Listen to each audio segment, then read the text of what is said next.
Et on rejoint à Bruxelles Annick Capelle. Bonjour, vous êtes en duplex depuis le Conseil européen. On va démarrer dans quelques instants un sommet très attendu. Les négociateurs ont visiblement tout fait pour parvenir à un accord sur le Brexit. Mais encore une fois, et l'expérience l'a aussi prouvé, c'est loin d'être gagné. Et oui, parce qu'on vient de l'entendre, cet accord, il faut encore qu'il soit approuvé par le Parlement britannique.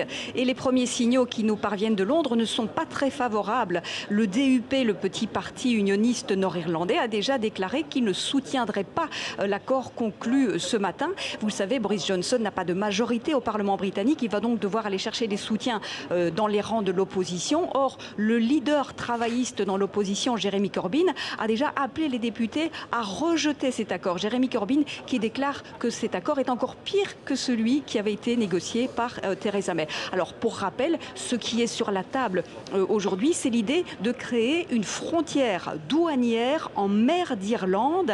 C'est une idée qui n'est absolument pas neuve. C'est un scénario qui existait déjà à l'époque de Theresa May, qui elle-même l'avait rejeté. Boris Johnson également, d'ailleurs, à de nombreuses reprises, il l'a déclaré, encore en juillet dernier. En aucun cas, en aucune circonstance, il n'accepterait de frontières en mer d'Irlande. Donc visiblement, Boris Johnson a mis de l'eau dans son vin. Certains estiment qu'il a mis un genou à terre. Les Européens, de leur côté, eux, se disent satisfaits, estiment que cet accord est raisonnable, équilibré, qu'ils ont fait aussi la moitié du chemin en faisant des concessions, en acceptant que l'Irlande du Nord reste dans l'union douanière du Royaume-Uni.